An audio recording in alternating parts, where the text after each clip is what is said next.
Hey everyone, welcome back to Corporate Decoder, the place where we try to make sense of corporate jargon. Today we are looking at a filing about Southern States Bank shares, and let me tell you, it has more twist than a soap opera with a merger on the horizon that could change everything. Are they selling out for a golden parachute, or is there a genuine opportunity? Let's dive in.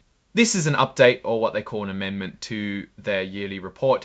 They needed to add some information because a big merger like combining two companies is happening with FB Financial Corporation. Basically, Southern States is going to become part of FB Financial. They will merge. Think of it like pouring one glass of water into another, and then it's only one glass.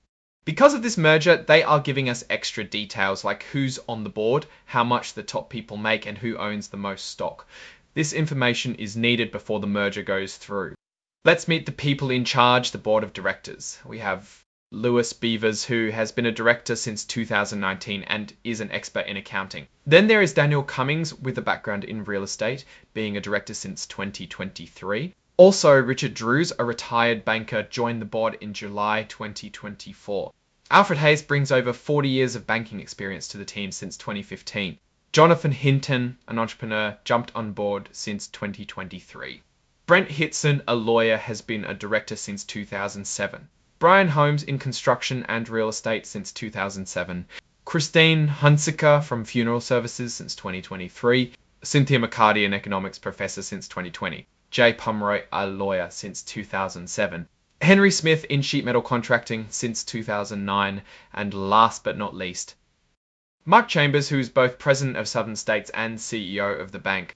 Besides the board, there are the executive officers, the people running things day to day. Mark Chambers is president and CEO of the bank.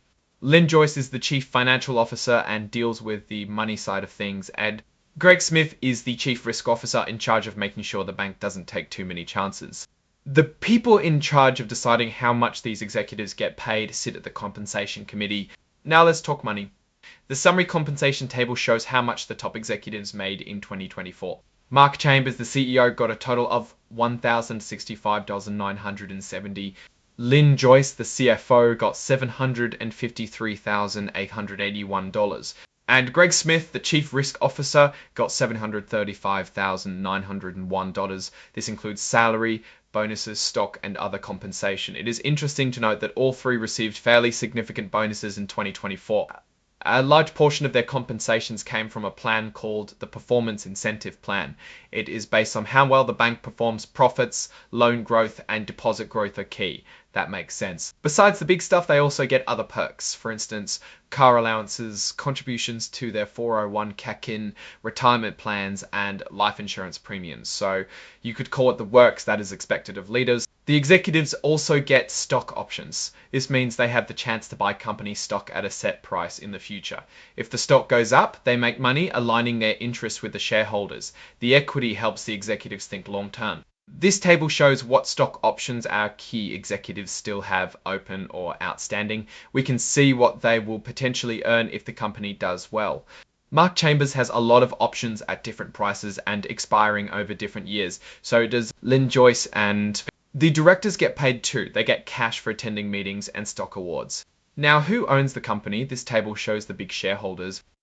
Strategic Value Investors owns 8.6% of the stock. Davis Asset Management 7.8%.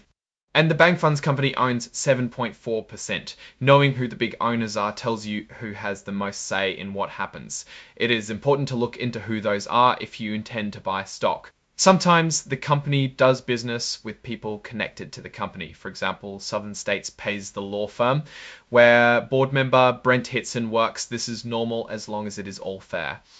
Southern States also uses the legal services of Jay Pomeroy, director, and also pays a fair price. Mark Chambers and Henry Smith, board members, even bought some of the company's bonds. All of this related parties' business must be fair though. Time for the bean counters. The company paid Malden and Jenkins almost $200,000 to audit their books. This is to make sure the numbers are correct. They also paid them for other things like checking the 401k plan. The audit committee has to say okay to all the work that Malden and Jenkins does. This is to avoid any funny business. Alright, we went through the list of names of the audit committee members, and that's basically it. Keen now, let's put this all together. Southern States Bankshares is about to go through a major change with this merger. The executives made good money last year, and there is a bunch of big shareholders calling the shots. It looks like the merger is going to Suppy merger is going to happen, but we should pay attention to how fair it is for everyone. What do I think? Southern States seems to be positioning itself for a sale. The executives are getting nice payouts. The merger will be a good thing or bad thing depending on who you are. If you are an executive with lots of stock options, good for you. If you are a shareholder, I would study the details of the merger carefully. Thanks for watching Corporate Decoder. If you like this analysis, please like, comment and subscribe for more videos. Let me know what you would like to see next.